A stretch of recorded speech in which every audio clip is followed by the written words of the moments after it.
Traders diary में स्वागत है आपका। नमस्कार, मैं हूं आशीष चतुर्वेदी और नमस्कार, मैं हूं आपके साथ कुशल गुप्ता। तो कारोबारी हफ्ते का आज आखिरी दिन है, लंबा वीकेंड आने वाला है, तो डेफिनेटली काफी सारी एक्साइटमेंट है। पर आज जो बाजार ट्रेड करते हुए नजर आएंगे वहां पर हमें सबसे पहले नजर डालनी है। और आशीष, आप बताइए कि आपको किस तरह का बाजार का माहौल लग रहा है एंड मोस्ट इंपॉर्टेंटली आपका क्या प्लान है लंबे वीकेंड का। देखिए, पहले तो समझ लेते हैं संकेत किस प्रकार से देखने को, क्योंकि ये चिंताजनक संकेत है। कुछ लगातार 3 दिन से जो है हम चर्चा करते हुए नजर आ रहे हैं कि बाजार में जो एक इनहेरेंट वीकनेस नजर आ रही है। स्टॉक चल रहे हैं, सेक्टर्स चल रहे हैं, बाजार चल रहा है, लेकिन ऊपरी तरफ पर जो है बिल्कुल सस्टेन नहीं कर पा रहा है और लगातार कंटिन्यूअसली अब हम कल ऐसा लग रहा था कि फर्स्ट हाफ में ना सस्टेन कर जाएगा और पिछले 2 दिन का जो मंडे और ट्यूसडे का ट्रेंड है ना ऊपरी स्तरों से गिरावट का, वो वापस से जो है रिवर्स होता हुआ दिखेगा। बट ऐसा हुआ नहीं और दिन के लो पॉइंट पर जाकर बाजार बंद होते हुए नजर आए। एग्जैक्टली, इसके लिए लगातार 3 से 4 दिनों में अगर आप देखें तो कोई ना कोई स्टॉक तो बिकवाली वाला हम सजेस्ट ही करते हैं कि जब बाजार ऊपरी तरफ से हल्के होते हैं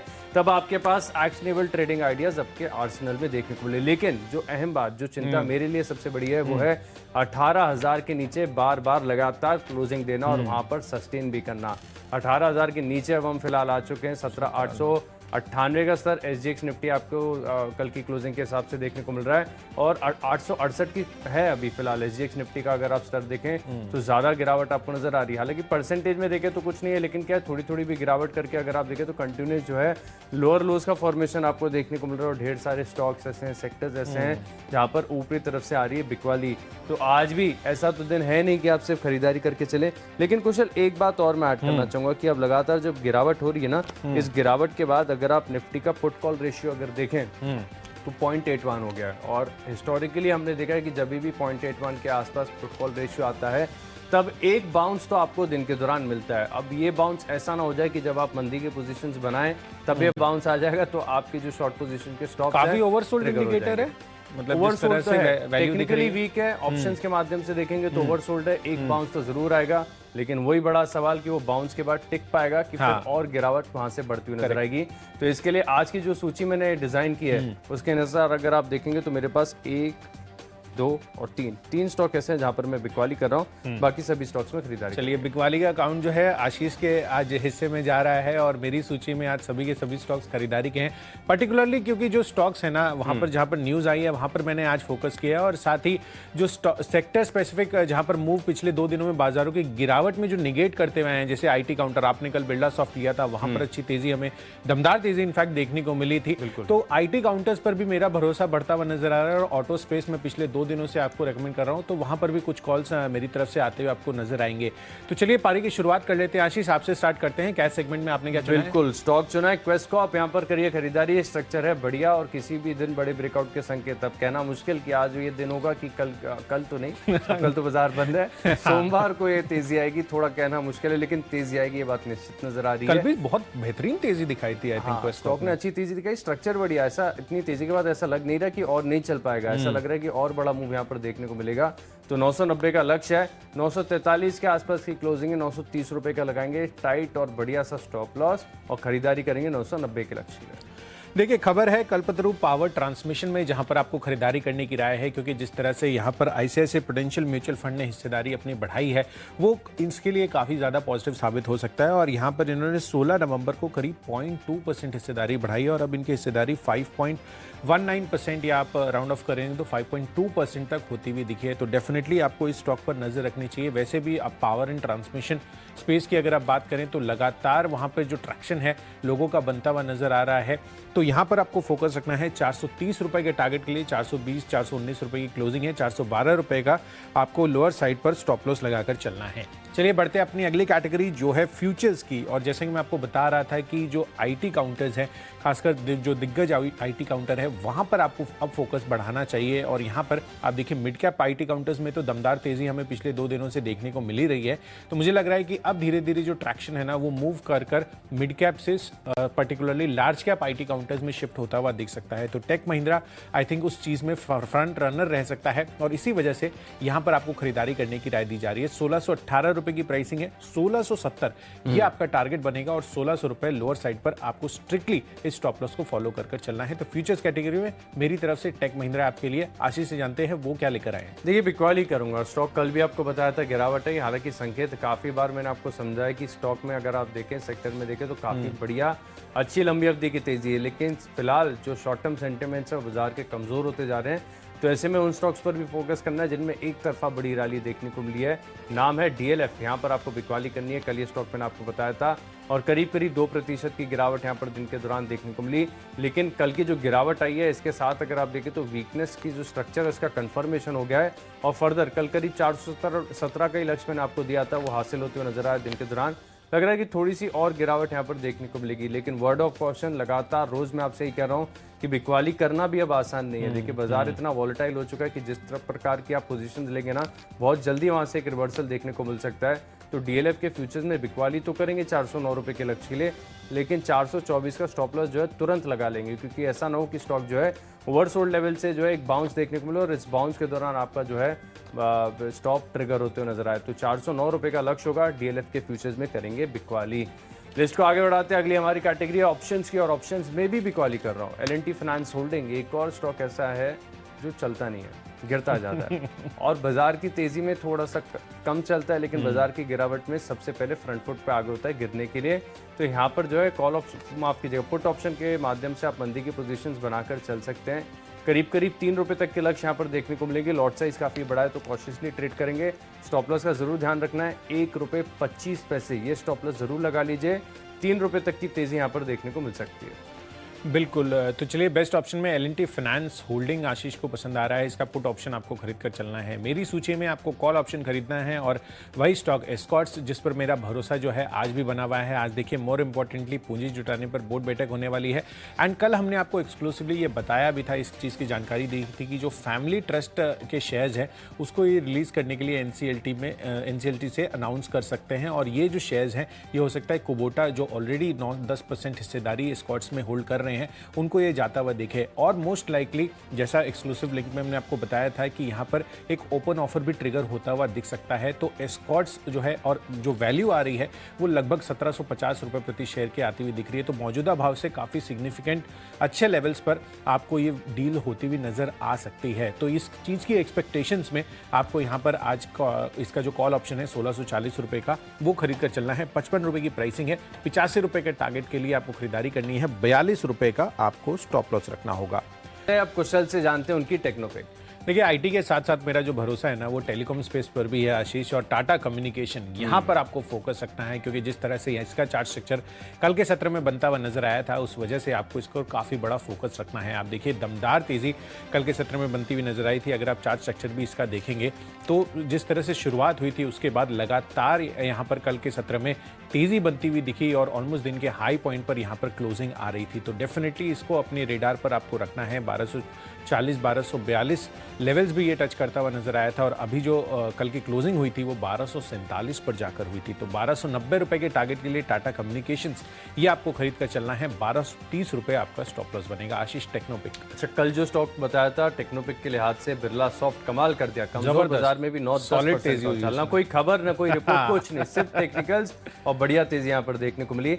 आज भी एक ऐसा सेक्टर है लेकिन सेक्टर बहुत बजिंग है कुशल, इसमें ना एक दुविधा बहुत हो जाती है कि कितने चलेंगे, है ना। हाँ। स्टॉक का नाम है डॉलर इंडस्ट्रीज, मतलब कहाँ तक जाएगा, कितना जाएगा। इनमें देखिए इनकी तेजी जो है रुकने का नाम नहीं ले रही। लक्स इंडस्ट्रीज में जब राउंडिंग बॉटम फॉर्मेशन का ब्रेकआउट हुआ था तब ये स्टॉक हमने आपको रिकमेंड किया था। वहां से अगर आप देखें तो फैंटास्टिक रिटर्न्स देखने को मिले और तेजी अभी भी देखने को मिल रही है। और इसका भी जिस प्रकार का डेली चार्ज का फॉर्मेशन है, मैं नहीं मान रहा हूँ कि नियर टर्म में यहाँ पर जो तेजी है वो रुकते हुए नजर आएगी। और 500 रुपए के पार तो बहुत आसानी से नजर आ रहा है। ऐसा लग रहा है कि इसी मतलब अगले हफ्ते तक मैक्सिमम 515 तो बड़े आराम से पार हो जाएगा और पार होने के बाद हो सकता है कि कंटिन्यूस रैली फिर से आपको देखने को मिले, लेकिन सेफर साइड, क्योंकि ऑलरेडी ये स्टॉक्स इतने ज्यादा बढ़ चुके हैं, इतने प्रीमियम वैल्यूएशंस हैं। लेकिन इस पूरे जो बिजनेस है ना इसमें कुछ न कुछ ऐसा दम है कि यहाँ पर खरीदारी आती ही रहती है। पैंडेमिक के दौरान भी हमने देखा था कि इनकी मांग में बड़ा इजाफा देखने को मिला था, स्टॉक में एक बड़ा सर्ज आया था और अभी भी परफेक्ट सिनेरियो बन रहा है। और देखिए गो कलर्स का जो आईपी है उसको कितना बेहतरीन रिस्पॉन्स नजर आया। हालांकि बिजनेस पूरी तरीके से कंपेरेबल नहीं है, लेकिन फिर भी समहाउ इसका सेंटिमेंटल इंपैक्ट तो जरूर देखने को मिलता है। 515 लक्ष्य 474 का लगाएंगे स्टॉप लॉस, डॉलर इंडस्ट्रीज में करेंगे खरीदारी।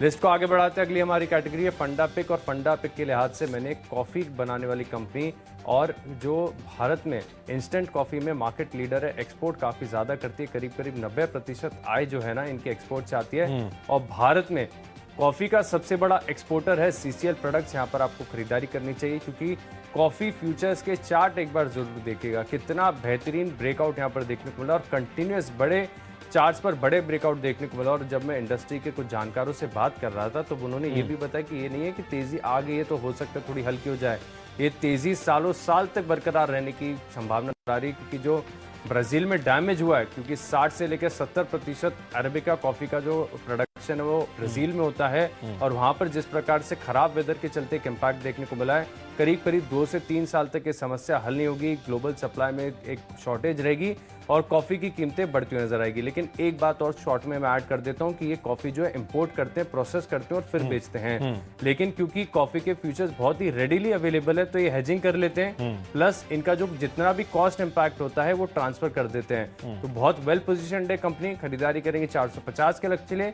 358 का लगाना है आपको स्टॉप लॉस। बिल्कुल, तो सीसीएल प्रोडक्ट्स के तर्क भी आशीष ने आपके सामने रखे हैं और फंडामेंटली इसी वजह से ये स्टॉक इनके रेडार पर आया है और काफ़ी ज़्यादा फोकस में है, तो डेफिनेटली इस पर नज़र रखिए।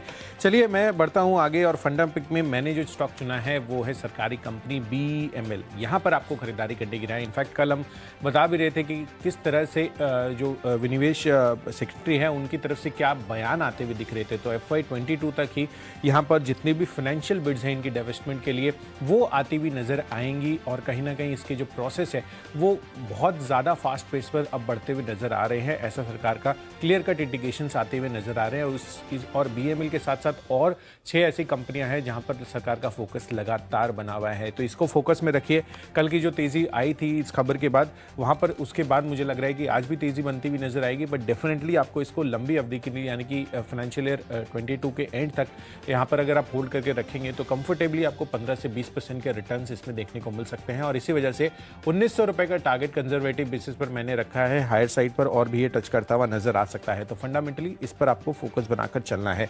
चलिए बढ़ते हैं अपनी अगली कैटेगरी जो है निवेश का पिक का, और वो है इन्वेस्टमेंट पिक के लिहाज में हीरो मोटोकॉर्प, जहां पर आपको फोकस रखना है। तो ऑटो स्पेस में मेरा लगातार जो भरोसा है पिछले 2-3 दिनों से बना हुआ है और इस बारी मैंने हीरो मोटोकॉर्प चुना है। अब यहाँ पर सिनेरियो क्या बन रहा है कि स्पेसिफिकली एक BCG की रिपोर्ट आई है जहाँ पर ये कह रहे हैं कि जो इलेक्ट्रिक टू व्हीलर है उसकी सेल्स काफ़ी ज़्यादा स्पाइक होने वाली है आगे आने वाले समय में due to low cost of ownership. तो डेफिनेटली जो स्विचिंग रहेगी लोगों के लिए खासकर टू व्हीलर स्पेस में वो कंपेरेटिवली काफ़ी आसान रहेगी as compared to passenger vehicles. तो हीरो मोटोकॉर्प आपको पता ही है कि उन्होंने अभी जब उनके रिजल्ट्स आए थे तो उन्होंने ऐलान भी कर दिया था कि FY22 के अंत तक यानी कि मार्च तक ये अपने इलेक्ट्रिक व्हीकल भी लाते हुए नजर आएंगे। तो इस पर हमारा बड़ा फोकस रहेगा और आपको ये पता ही है कि जो एथर एनर्जी है उसमें ऑलरेडी इनका 35-36% स्टेक है 2016 ऑनवर्ड्स, और उसकी मल्टीफोल सेल्स जो है आती हुई दिख रही है। जिस तरह के नंबर्स एथर एनर्जी जो है प्राइवेट कंपनी है, तो यहाँ पर आपको फोकस रखना है इन सब तर्क के साथ। हीरो मोटोकॉर्प में 2750 रुपये की प्राइसिंग अभी चल रही है, 3250 रुपये यानी कि 20 से 25% यहाँ पर भी आपको अगले 1 साल में कंजर्वेटिवली देखने को मिल सकते हैं। तो इस पर आपको फोकस अपना नहीं हटाना है, खरीदारी कर चले। तो चलिए निवेश के लिहाज से कुशल को पसंद है हीरो और मुझे पसंद है GSK फार्मा, यहाँ पर आपको खरीदारी करनी चाहिए। बेहतरीन MNC फार्मा कंपनी, वैल्यूएशन से आर्ग्यू नहीं करेंगे, ग्रोथ देखेंगे और कंपनी की पोजीशनिंग कितनी स्ट्रांग है, टेक्निकल सपोर्टिव नजर आ रहे हैं, तो करीब करीब थोड़े लंबी अवधि का, क्योंकि ये स्टॉक ऐसे नहीं है कि ओवरनाइट आपको बड़ा मुनाफा देखने को मिले। इनमें पेशेंस रखेंगे, समय देंगे तभी पैसा बनता है। तो 18 महीने का लंबा समय देंगे तो हो सकता है कि आपको जो स्टॉक है बेहतरीन शानदार रिटर्न देते हुए नजर आए। 2255 रुपए के लक्ष्य के लिए आप निवेश के लिहाज से खरीद सकते हैं GSK फार्मा। तोड़फोड़ नंबर्स आए थे आशीष इसके GSK फार्मा के, आपको याद होगा नतीजे आएंगे कमाई कराएंगे में भी हमने ये स्टॉक हाईलाइट किया था और दमदार सेट ऑफ नंबर्स इसके आते हुए दिखे थे। हमारे अनुमान से काफी बेहतर साइड पर नंबर्स GSK फार्मा के थे और आप डेफिनेटली इन्वेस्टमेंट पिक के लिहाज से मेरा भी डबल कन्विक्शन है। इसमें बढ़ते अपनी आखिरी 2 कैटेगरी की तरफ, जिसमें सबसे पहला है खबरों के दम पर, और खबरों के दम पर मैंने जो स्टॉक चुना है वो है पोकर्णा का, जहां पर आपको खरीदारी करने की राय है। आप देखिए रेटिंग एक्शन यहाँ पर पॉजिटिव साइड पर होता हुआ दिखा है, जहां पर क्रिसिल ने जो लंबी अवधि की रेटिंग है वो ये बढ़ाते हुए नजर आए हैं। BBB- से बढ़ाकर BBB किया है और जो आउटलुक है वो भी स्टेबल से पॉजिटिव किया है और शॉर्ट टर्म रेटिंग भी A3 से बढ़ाकर A3+ की है। तो डेफिनेटली क्रिसिल जैसी रेटिंग एजेंसी अगर इसकी रेटिंग बढ़ा रही है तो डेफिनेटली इस स्टॉक में जो है आज आपको एक्शन देखने को मिल सकता है। तो खबरों के दम पर आपको पोकरना में खरीदारी करने की राय है। 623 624 की क्लोजिंग है। 640 के टारगेट के लिए खरीदारी कीजिए। 615 रुपए ये आपका स्टॉप लॉस बनेगा। चलिए, खबरों के दम पर मुझे पसंद आ रहा है वेदांता, यहाँ पर खरीदारी करनी चाहिए लेकिन रिस्क की बेटर। देखिए, खबर तो हमने आपको हेडलाइंस में ऑलरेडी बता दी कि कंपनी जो है एक बड़ा वैल्यू अनलॉकिंग प्लान जो है प्लान करते हुए नजर आ रही है। तो यहाँ पर एक सेंटिमेंटल इम्पैक्ट आएगा और ये शब्द ही ऐसा है ना कि वैल्यू अनलॉकिंग की, खरीदने की होड़ लग जाएगी। खुलते ही जो है काफ़ी सारे ट्रेडर्स और निवेशक यहाँ पर खरीदारी करते हुए नजर आएंगे। स्टॉक में इनिशियल आएगा सर्द, लेकिन हो सकता है कि बाद में बाजार जो इसकी वैल्यूएशन समझे और तब थोड़ा सा रिस्क और फैक्टर समझ में आएंगे। लेकिन क्लैरिटी तो फिलहाल ये नजर आ रही है कि स्टॉक में आएगी तेजी। 355 रुपये का लक्ष्य रहेंगे और 329 रुपये का टाइट स्टॉप लॉस नहीं भूलना है। और यहाँ पर एक और खास बात यह है कि मैं इसको फ्यूचर्स और ऑप्शन में भी शामिल कर सकता था, लेकिन क्योंकि जब भी ऐसा इवेंट हो तब लेवरेज पोजीशन से जो है थोड़ा सा बचना चाहिए और एफएनओ जो है इनहेरेंटली लेवरेज्ड होते हैं। तो कैश में डिलीवरी लेकर खरीदारी करेंगे 355 के लक्ष्य के लिए और स्टॉप लॉस को भूलना नहीं है। चलिए अब बढ़ते हैं हमारी आखिरी कैटेगरी की ओर, जो कि है माई चॉइस। और यहाँ पर पहला स्टॉक मैंने चुना है शारदा क्रॉपकेम। कल मैंने आपको सुमिटोमो केमिकल बताया था, 2.5-3% का उछाल उस स्टॉक के अंदर देखने को मिला। लंबी अवधि का नजरिया बेहद पॉजिटिव है और यहाँ पर जो है आप शॉर्ट टर्म व्यू बनाकर खरीदारी करके चल सकते हैं। 333 के आसपास की क्लोजिंग चल रही है। ब्रेकआउट आएगा तो 350 के पार जाएगा, लेकिन सेफर साइड 325 रुपए का लगाएंगे स्टॉप लॉस। अगला स्टॉक की मिडिल लिस्ट में और एक कन्विक्शन बैठ रहा है लगातार। इस स्टॉक मैंने आपको बताया लगातार यहाँ पर गिरावट देखने को मिली है, वो है सिटी यूनियन बैंक। स्ट्रक्चर बेहद कमजोर है। हेड एंड शोल्डर्स फॉर्मेशन का ब्रेकडाउन यहाँ पर देखने को मिला था, उसके बाद 3 दिन लगातार गिरावट आई है। तो जिन्होंने हमारी राय पर यहाँ पर शॉर्ट पोजीशंस ली 3 दिन पहले, वो बड़े मुनाफे में बैठे हुए हैं। लेकिन जिन्होंने नई एंट्री की उनके लिए अभी भी मौका नजर आता है, लेकिन बाजार में ऊपरी तरफ से गिरावट आती है, बैंक फाइनेंशियल्स गिरते हैं, तब 152 रुपये का लक्ष्य लगाएंगे और करीब 158 रुपये का स्टॉप लॉस लगाकर यहाँ पर शॉर्ट पोजीशंस लेंगे। आखिरी स्टॉक के लिस्ट में रेडिंगटन इंडिया, यहाँ पर खरीदारी करनी है। स्ट्रक्चर फिलहाल जो है एक कंसोलिडेशन साइडवेज मूवमेंट में, लेकिन जिस प्रकार का स्ट्रक्चर है वो संकेत दे रहा है कि किसी भी दिन एक बड़ा वॉलेटिलिटी ब्रेकआउट देखने को मिलेगा। और रेडिंगटन की खासियत यही है, ज्यादातर चलता नहीं है, लेकिन जिस दिन चलेगा 5-10% का मूव यहाँ पर देखने को मिल सकता है। 156 रुपये का लक्ष्य है, 148 रुपये का लगाएंगे स्टॉप लॉस। बिल्कुल। तो रेडिंगटन जो है वो VRS स्टॉक भी रहा है हमारे पैनल पर, तो यहाँ पर आपको लगातार फोकस में ये स्टॉक रहा है, तो आपको नज़र रखनी चाहिए।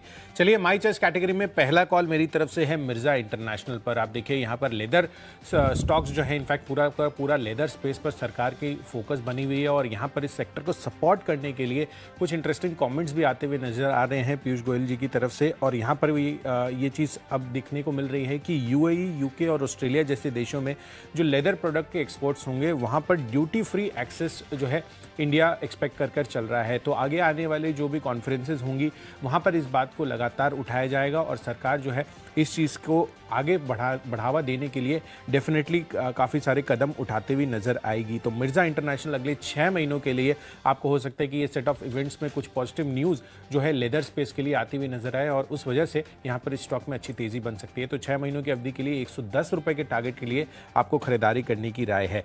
चलिए बढ़ते हैं अपनी अगला जो स्टॉक है इस कैटेगरी में, वो है एक्सो नोबल इंडिया का। आप देखिए पेंट स्पेस में मेरी कल भी नज़र बनी हुई थी, पर यहाँ पर स्पेसिफिकली एक स्टॉक काफ़ी अच्छा टेक्निकल चार्ट्स पर भी निकल कर आया, क्योंकि कल यहाँ पर इस स्टॉक ने बेहतरीन प्रदर्शन दिया। आप देखिए कच्चा तेल लगातार गिरावट दिखा रहा है, $80 के नीचे अब ब्रेंट क्रूड आता हुआ नजर आ रहा है। तो डेफिनेटली आपको एक्सो नोबल पर फोकस बनाकर चलना चाहिए। 2186-87 रुपये की क्लोजिंग है, 2250 का टारगेट लगाना है, 2170 रुपये आपका स्टॉप लॉस बनेगा। और आखिरी कॉल है टेलीकॉम स्पेस पर। टाटा कम्युनिकेशन तो मैंने बताया ही आपको, बट भारतीय एयरटेल पर भी आपकी पकड़ आज नहीं छूटनी चाहिए। आप देखिए लगातार यहाँ पर जेफरीज और जितने भी ब्रोकरेज रिपोर्ट्स हैं वो बुलिश होते हुए दिख रहे हैं और इंटरेस्टिंग कमेंट्स आ रहे हैं जेफरीज की तरफ से टेलीकॉम स्पेस पे, जहां पर स्पेसिफिकली अगर आप देखें तो Q2 में ऑपरेशनली कंपनी ने सभी पैरामीटर्स पर बाकी पीयर कंपनीज के मुकाबले बेहतर साइड पर प्रदर्शन किया है। तो भारतीय एयरटेल पर आपको फोकस बनाना है। 720 रुपये की क्लोजिंग है, 740 के टारगेट के लिए 714 रुपये आपका स्टॉप लॉस बनेगा।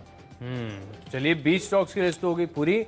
लेकिन आपने अगर कोई भी स्टॉक या कोई भी लेवल मिस कर दिया है तो जल्दी से देख लीजिए रिकैप। कैश का स्टॉक के मिडिल ईस्ट में क्वेस्ट कॉप 990 रुपए का लक्ष्य होगा। डीएलएफ के फ्यूचर्स में शॉर्ट पोजीशंस लेंगे। एल&टी फाइनेंस यहां पर भी पुट ऑप्शन के माध्यम से आप मंदी की पोजीशंस बना सकते हो। टेक्निकली बड़े ब्रेकआउट के संकेत हैं। डॉलर इंडस्ट्रीज में कॉफी की कीमतों में जो लगातार बढ़त आ रही है, कंजम्पशन बढ़ रहा है, इसका सीधा फायदा देखने को मिलेगा। सीसीएल प्रोडक्ट्स में 450 का लक्ष्य है निवेश के लिहाज से। MNC pharma company GSK pharma यहां पर आप निवेश कर सकते हैं। और खबरों का असर देखने को मिलेगा वेदांता में। शारदा क्रॉपकेम में खरीदारी करेंगे। सिटी यूनियन बैंक लगातार ये स्टॉक हम आपको बता रहे हैं ब्रेक डाउन आया, 152 रुपए का लक्ष्य होगा। रेडिंगटन इंडिया में आएगी तेजी, 156 रुपए के लक्ष्य के लिए खरीदारी करके चल सकते हैं। और इन 10 स्टॉक्स में मेरा कन्विक्शन सबसे ज्यादा है निवेश के लिहाज से जीएसके फार्मा। अच्छे फंडामेंटल्स और शानदार टेक्निकल्स, 18 महीने का व्यू बनाएंगे तो स्टॉक जो है 2200 के पार जाएगा। चलिए, कैश स्पेस में कल्पतरू पावर आपको खरीद कर चलना है। आईसीआईसीआई प्रूडेंशियल म्यूचुअल फंड ने इधर हिस्सेदारी बढ़ाते हुए देखने को मिला है। साथ ही जो लार्ज कैप आईटी कंपनीज हैं वहां पर अब अच्छा एक्शन देख सकते हैं। मिड कैप आईटी कंपनी के बाद तो टेक महिंद्रा खरीद कर चलें। एस्कॉट्स पूंजी जुटाने पर बोर्ड बैठक होने वाली है, कल हमने आपको एक्सक्लूसिव लिंक के जरिए ये बताया भी था। तो 55 रुपए के जो प्राइसिंग है 1640 रुपए के कॉल ऑप्शन की, उसको आप खरीद कर चलिए। टेक्नोपिक के आधार पर टाटा कम्युनिकेशन काफी बेहतर चार्ट स्ट्रक्चर लग रहा है। बीएमएल अगले 6 महीनों में 1900 रुपए के टारगेट ये दिखाता हुआ नजर आ सकता है। इन्वेस्टमेंट के लिहाज से हीरो मोटोकॉर्प, जिस तरह से बीसीजी की रिपोर्ट आती हुई दिखी है, अगले 1 साल में 3250 रुपए के टारगेट देखने को मिल सकते हैं। न्यूज के दम पर पकड़ना, जो पॉजिटिव क्रिसिल ने रेटिंग बढ़ाई है, 640 के लक्ष्य के लिए खरीदारी कीजिए। और माई चॉइस कैटेगरी में मिर्जा इंटरनेशनल, एक्जो नोबल और भारती एयरटेल पर आपका फोकस नहीं छूटना चाहिए। यहां पर खरीदारी कर चलिए। और इन सब में मेरा बेस्ट पिक है आज के लिए हीरो मोटोकॉर्प। अगले 1 साल में 3250 रुपए के टारगेट आपको कंजर्वेटिव बेसिस पर देखने को मिल सकते हैं, जिस तरह से इनका फोकस लगातार इलेक्ट्रिक टू व्हीलर व्हीकल्स पर बढ़ता हुआ नजर आ रहा है।